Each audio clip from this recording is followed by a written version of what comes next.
하나님은 살아계십니다. 살아계신 주님께서 이 아침에 저 여러분 가운데 찾아오셔서 말씀하시고 은혜 주실 줄 믿습니다. 오늘 5월의 마지막 주인데 여러분 좀 더우세요? 네. 5월인데 때이른 폭염이 진행되고 있습니다. 그러나 우리가 하나님의 품에 안기면, 주의 전에 나오면 주님께서 우리의 마음을 시원케 해주시고 복과 은혜로 함께 해주실 줄 믿습니다. 우리 앞뒤 저에 계신 분들과 우리 반가운 마음으로 환한 미소와 함께 인사할까요? 주 안에서 사랑하고 축복합니다.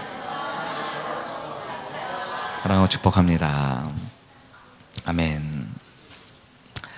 오늘은 전도는 내 소중한 것을 보물 창고를 여는 것입니다 라는 주제로 하나님 말씀을 보도록 하겠습니다.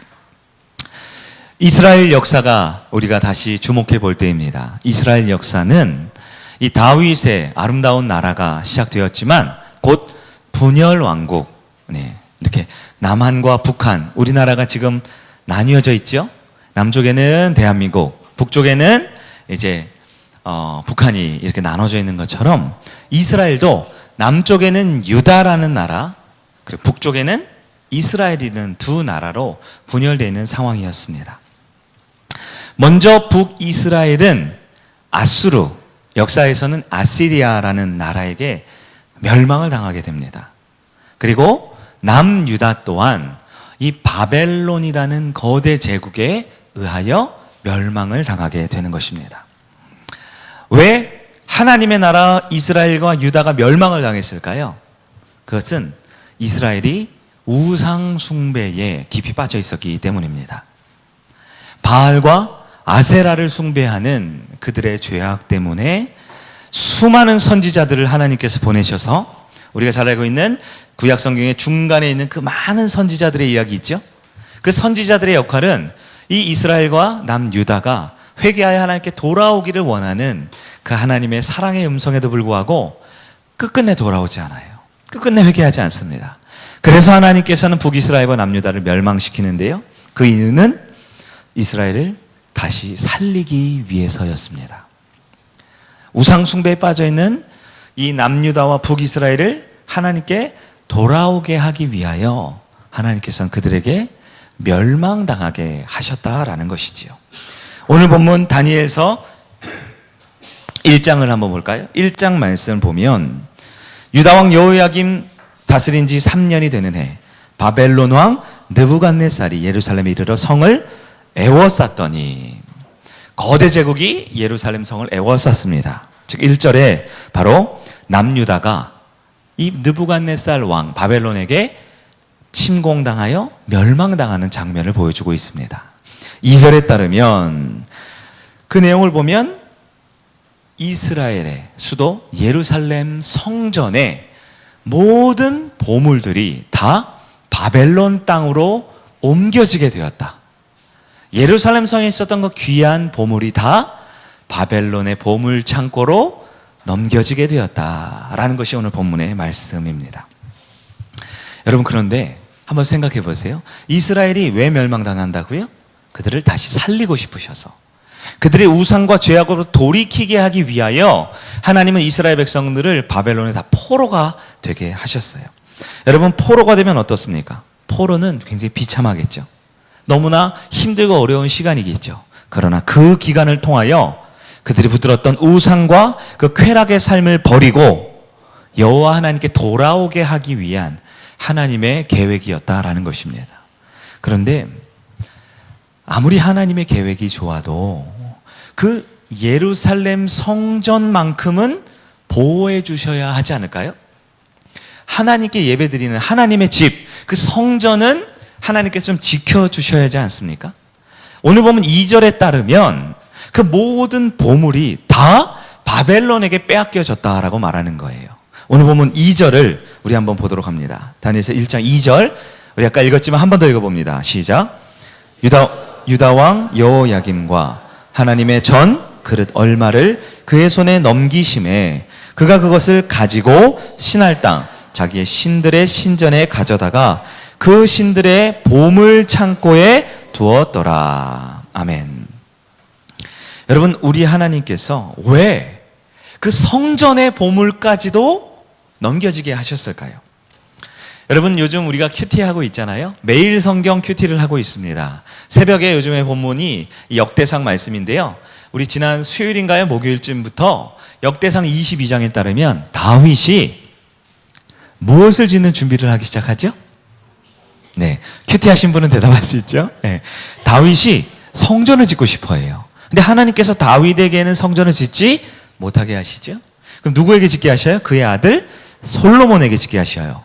근데 성경을 잘 보십시오. 역대상 22장부터 끝날 때까지 다윗이 왕위를 솔로몬에게 물려주고 그의 모든 나라를 이제 이스라엘 백성에게 내 아들이 왕이 된다라고 말하지만 변하지 않는 다윗의 마음속에 있는 것은 하나님의 성전이었어요. 그래서 다윗 왕 제위 시절부터 열심히 준비를 합니다. 무슨 준비요? 성전을 건축할 준비를 해요.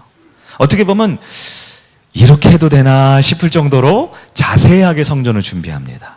그리고 솔로몬 왕에게 마지막 순간, 그의 생명이 다하는 순간 왕위와 함께 유언으로 남겨주는 말이 뭐예요? 성전을 건축해야 한다. 여러분, 성전은 무엇입니까? 성전은 이스라엘 모든 역사의 보물과 같은 것이에요. 이 성전 보물은 값으로, 돈으로 환산할 수 있는 것이 아니었어요. 다윗 왕, 이스라엘의 심장과 같은 그 다윗 왕의 정성과 믿음이 들어가 있고요. 모든 이스라엘 왕국의 역사가 고스란히 드러나 있는 것이 성전입니다.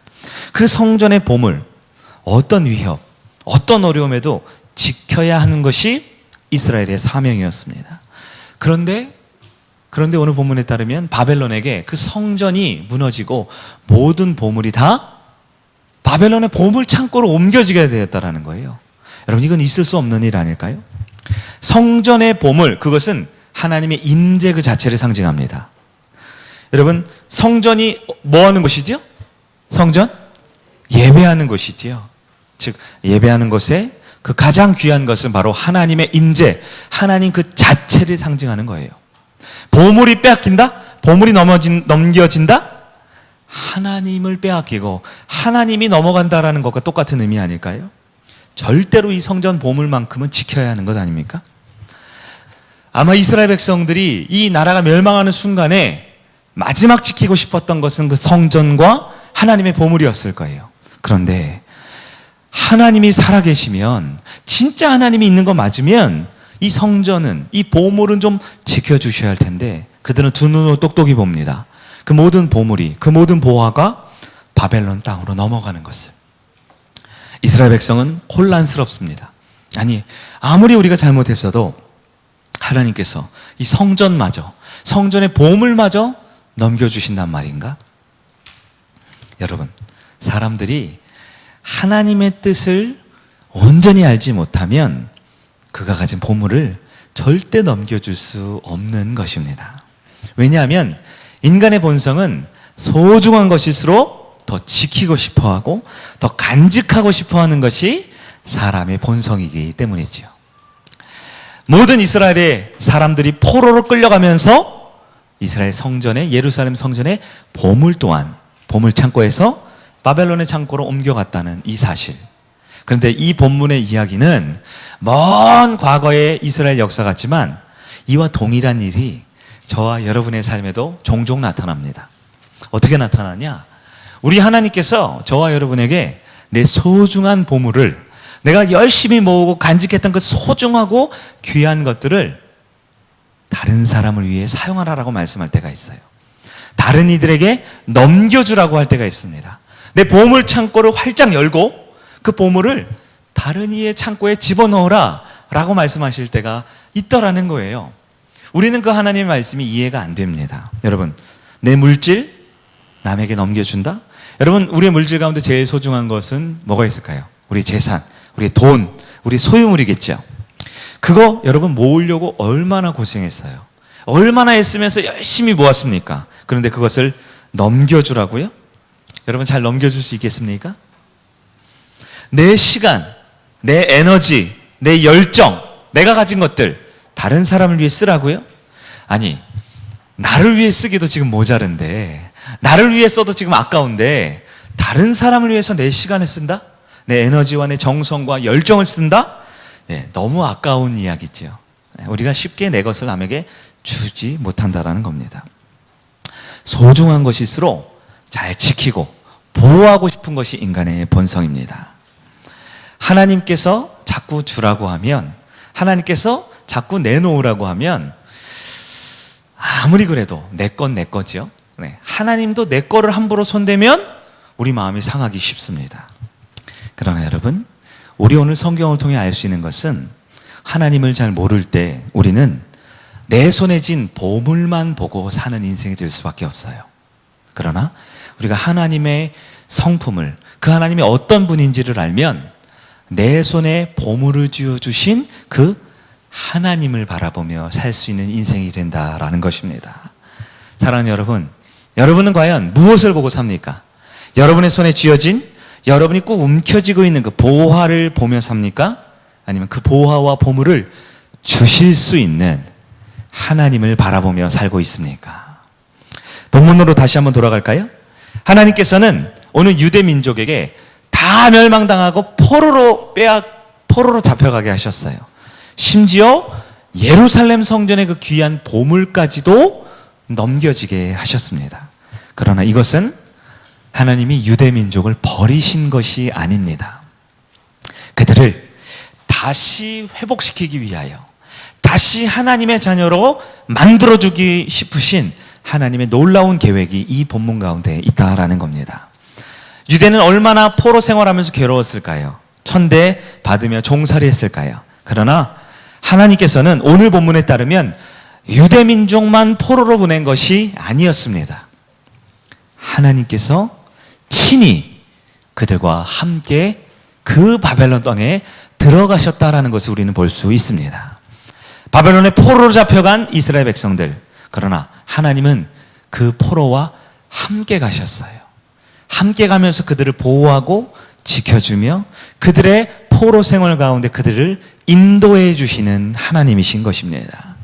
뿐만 아니라 바벨론 사람들 속에 어떻게 들어가느냐? 그들 깊숙이 들어가셔서 바벨론 사람들에게도 하나님을 알 수 있는 기회를 주십니다. 바벨론 사람들에게도 하나님의 이야기를 알게 해주고 싶으셨다라는 거예요. 여러분, 하나님이 영혼을 살리는 계획, 그 이야기를 한번 들어보시기 바랍니다. 늘 말씀드리지만 우리 하나님은 인간과 다른 분입니다. 하나님의 계획은 인간의 생각, 인간의 계산, 인간의 판단을 뛰어넘는 놀라운 하나님의 역사가 오늘 본문 가운데도 가득 들어있음을 기억하길 바랍니다. 인간은 어떤 존재일까요? 인간은 상대방을 이길 때 내가 그의 영혼을 가질 수 있다고 생각합니다. 인간은 상대방을 점령해서 그의 모든 소유물을 다 빼앗아 오면 그의 영혼과 그의 인생 또한 내 마음대로 할 수 있다라고 생각해요. 그러나 그렇지가 않습니다. 하나님은 어떻게 역사하실까요? 하나님은 바벨론에 잡혀갈 때 성전 보물이 다 넘겨지지요? 그때 우리 하나님의 영이 함께 그곳에 들어가십니다. 하나님께서 친히 보물이 되셔서 바벨론의 보물 창고 속에 그 존귀한 귀중한 물건들이 들어갈 때 그 옮겨지는 과정 가운데 하나님도 유대 땅에서 그 바벨론 땅 깊숙이 함께 들어가시는 거예요. 그리고 우리가 인간의 눈으로는 보물이 넘겨지는 것처럼 보이지만 우리 하나님께서 그 바벨론의 심장에 그들의 보물 창고에 역사하면서 그들의 영혼 가운데 자기 자신을 드러내십니다. 하나님이 어떤 분인지를 보여주세요. 그들의 영혼 가운데 하나님을 전도하는 것이 하나님의 놀라운 계획이었다라는 것입니다. 바벨론 사람들이 보기에는 유대의 좋은 보물을 빼앗아서 자기 창고에 집어넣었어요. 그러나 유대의 진짜 보물, 성전에 있는 모든 그릇과 존귀한 물건, 그보다 가장 귀한 진짜 보물이신 하나님께서, 보물의 보물이신 하나님께서 그들의 보물 창고에 친히 들어가심으로 그들에게도 하나님을 알게 해주시고 포로로 잡힌 유대 민족을 지키고 보호해 주시는 것, 이것이 바로 하나님의 뜻이었다라는 것입니다. 여러분, 창고, 오늘 본문에 나타난 창고가 무엇입니까? 창고는 마음을 뜻합니다. 이스라엘의 창고에서 바벨론의 창고로 옮겨졌다? 이것은 이스라엘의 마음 중심에서 바벨론의 마음의 중심으로 옮겨지게 되었다라는 것을 말하는 겁니다. 그럼 보물은 무엇입니까? 우리에게 보물은 내 소유물이죠. 내 존귀한 것이죠. 내가 가진 것이 보물이죠.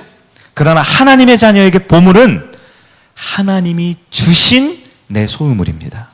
하나님께서 주신 내 귀한 물질이지요. 하나님께서 주셨기 때문에 이 물질, 이 귀한 보물의 본질은 하나님이십니다.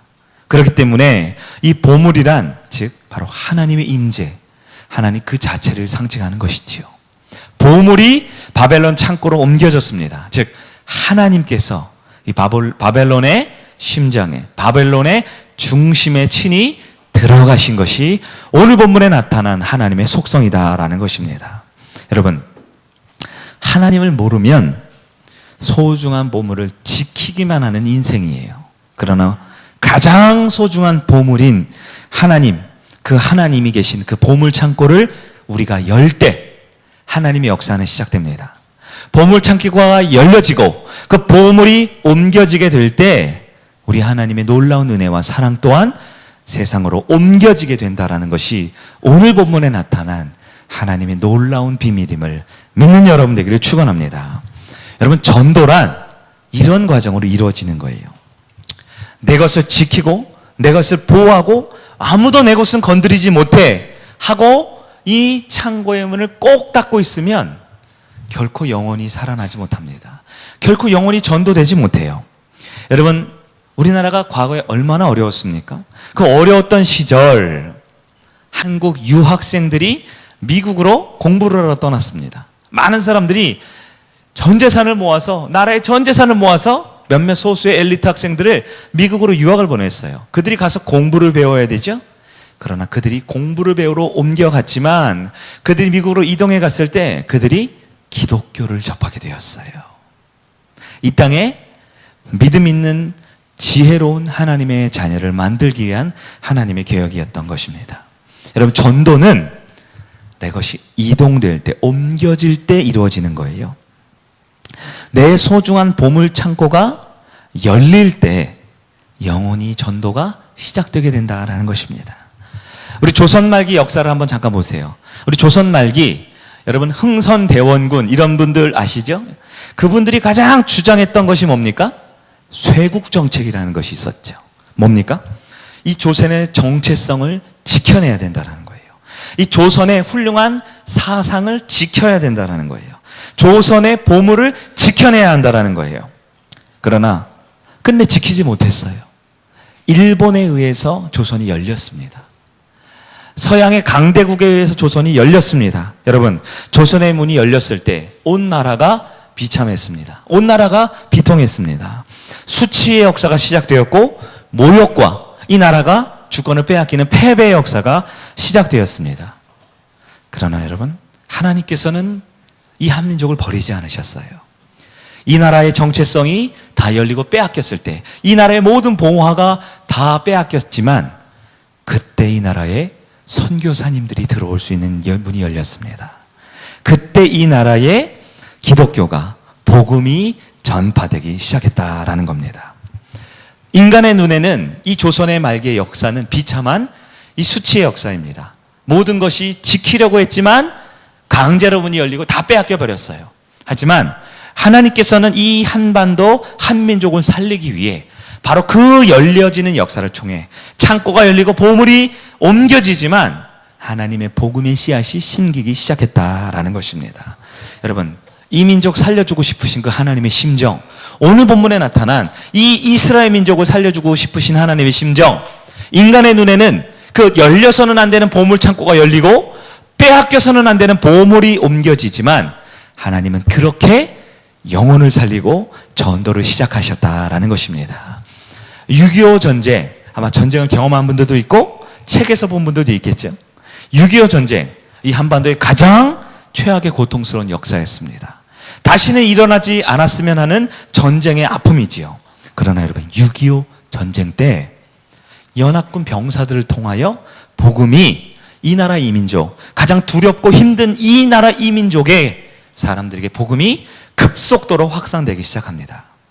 포탄에 의해서 전 국토의 절반 이상이 폐허로 변해버렸을 때 다시 그 나라를 재건해 나가면서 교회를 짓기 시작했고, 교회 중심으로 이 나라가 재건되는 하나님의 놀라운 사랑의 역사를 우리는 기억해야 하는 것입니다. 여러분, 전도가 되려면 반드시 창고문이 열려야 합니다. 그 창고를 열지 않으려고 닫고 있으면 영혼은 살아나지 못합니다. 복음은 전파되지 못합니다. 나의 보물 창고도 마찬가지입니다. 우리 인생의 보물 창고가 열려지기 시작할 때 전도는 시작된다라는 것입니다. 하나님은 오늘 본문에 예루살렘의 그 성전의 그 귀중한, 절대 빼앗기고 싶지 않았지만 그 보물 창고를 하나님이 활짝 여셨습니다. 그럴 때 모든 보물이 다 옮겨졌지만 그때 바벨론에 전도되기 시작합니다. 바벨론 영혼 가운데 여호와 하나님의 이름이 선포되기 시작합니다. 노예, 포로, 다시는 살 수 없는 그 이스라엘의 포로들이 70년 만에 다시 국권을 회복하고 하나님의 나라 이스라엘을 회복시켜주기 위해서 하나님께서는 그 귀한 보물을 옮겨가면서 하나님 스스로 그 낯선 이방의 땅에 친히 들어가는 역사가 있었다라는 것입니다. 전도란 우리 교회에 가장 귀한 것을 내어줄 때, 그 창고의 문을 활짝 열 때 이 세상 사람들에게 주의 복음이 들어갈 수 있는 기회가 열립니다. 전도란 내 삶에, 내 인생 가운데 내 소중한 보물을 열고 그 귀한 것들을 나눠주기 시작할 때, 그 영혼들을 위해 사용하기 시작할 때 전도가 시작된다라는 것입니다. 사랑하는 여러분, 우리가 하나님의 마음을 모르면 보물을 지키면서 살아가요. 교회를 다니고 신앙생활을 열심히 하고 내 믿음, 내 기도, 내 가족을 위해서는 열심히 신앙생활하지만 지키기만 해서는 영원히 살아가는 역사가 없습니다. 그러나 내 보물 창고를 열고 누군가를 위해 내가 정말 아끼고 소중했던 것, 그것을 나눠주기 시작할 때 그 영혼이 살아나기 시작됨을 기억하길 바랍니다. 유다가 바벨론에서 멸망당할 때 복음이 바벨론에게도 전파되기 시작했습니다. 전도는 정복했을 때 전도되는 것이 아니에요. 전도는 오히려 질 때, 정복당할 때, 약할 때 시작될 수 있습니다.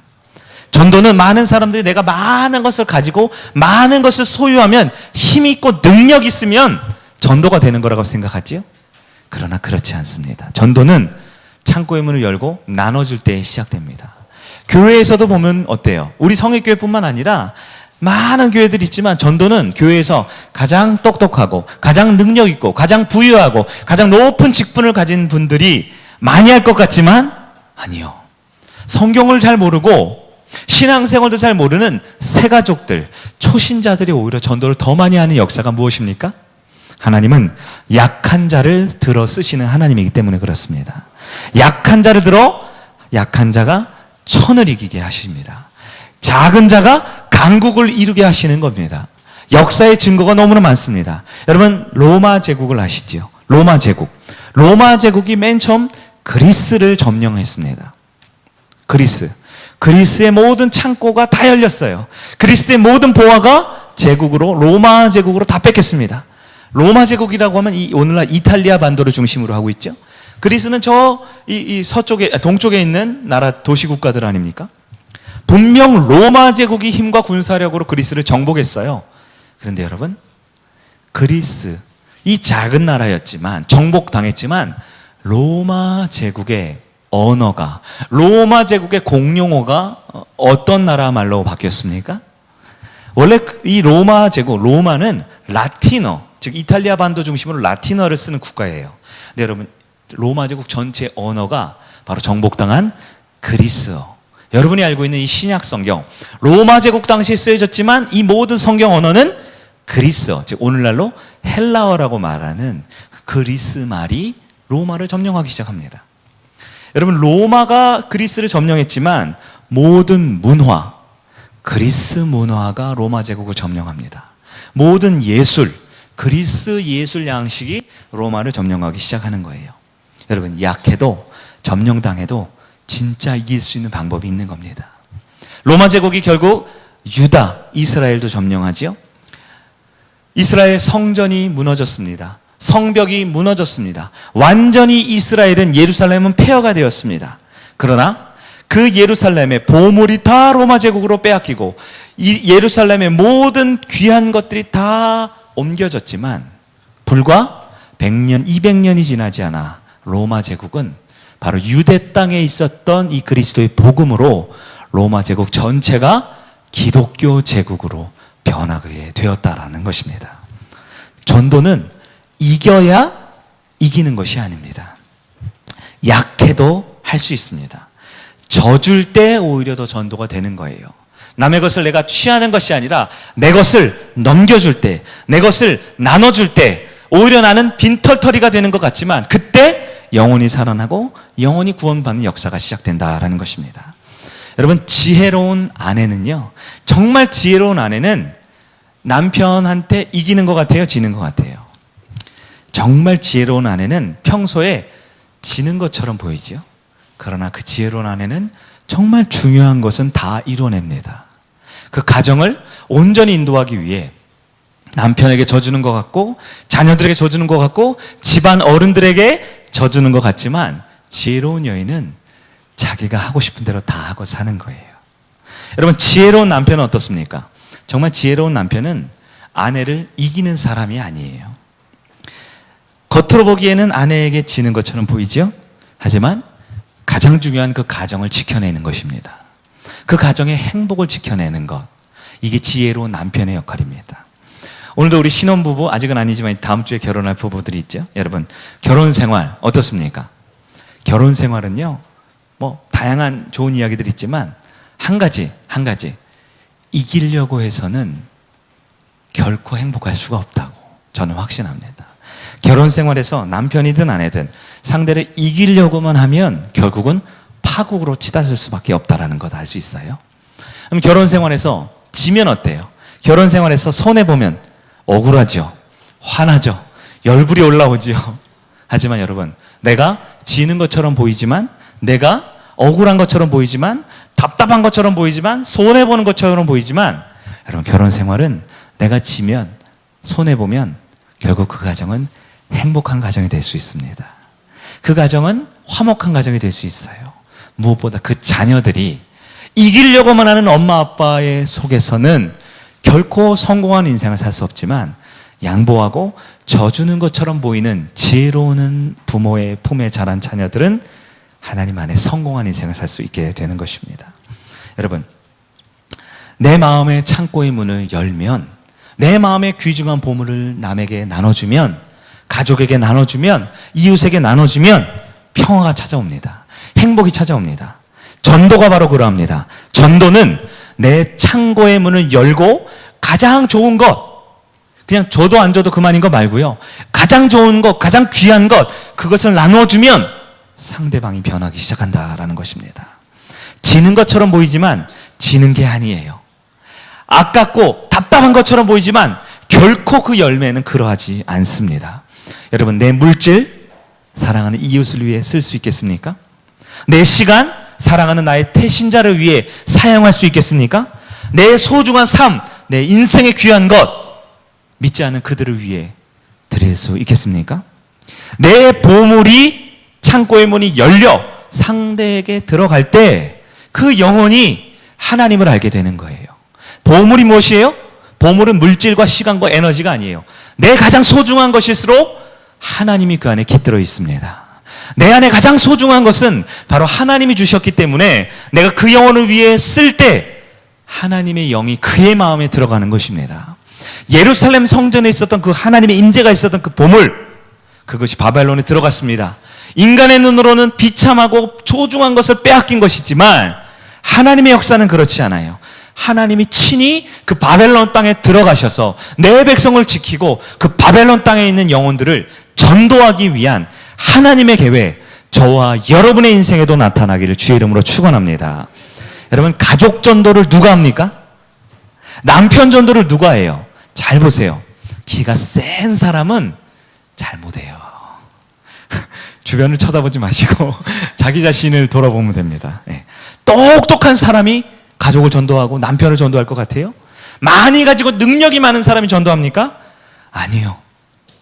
오히려 순종하는 여인이 남편을 전도합니다. 인내하고 섬길 수 있는 사람이 그 절대 변하지 않을 것 같은 그 남편을 주의 전으로 인도할 수 있는 거예요. 자녀들 보세요. 내 마음 같지 않죠? 자녀들 보고 교회 안 가? 네가 권사 딸이 맞아? 네가 장로 아들이 맞아? 네가 집사 자녀가 맞아? 이러면서 협박한다고 자녀들이 말을 듣습니까? 네. 저희 아들 나이까지는 될지 모르겠어요. 근데 여러분, 청소년이 되고 대학생이 넘어가 보십시오. 내 마음대로 제일 안 되는 게 자식이지요. 네.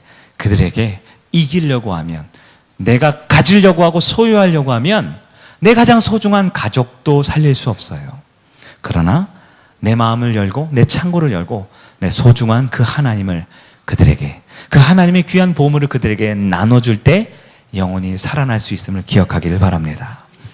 많은 분들이 전도를 생각합니다. 어떻게 하냐? 태신자 작정 카드를 보니까 전교인이 다 작정하셨어요. 오늘도 또 새로 작정하셨어요. 그런데 이렇게 마음은 있는데, 생각은 있는데 결정적으로 창고를 열지 않아요. 전도해야지. 그래, 우리 6월 23일 가족 초청해야지. 이번 기회에 우리 아들, 이번 기회에 우리 친구, 이번 기회에 우리 남편 전도해야지. 마음은 먹으시는데 마음의 문을 열지 않아요. 내 삶을, 내 정성을 열지 않습니다. 열지 않으면 전도는 이루어지지 않아요. 내 시간과 내 에너지와 내 소중한 것을 열지 않으면 그 사람에게 하나님의 영이 들어가지 않습니다. 내 지갑을 열지 않고 내 소중한 것을 그에게 전달되지 않으면 영혼은 주님을 알 기회가 없는 거예요. 우리가 5월 한 달 동안 여러분 매주 선물의 시간이 있죠. 어린이 주일날 선물하고, 어버이 주일날 선물하고, 스승의 주일, 목자 주일에 선물하고, 오늘도 허전할까봐 마지막 주일에 또 선물하고. 네. 근데 여러분, 그 선물이 뭐 얼마나 좋은 거겠습니까?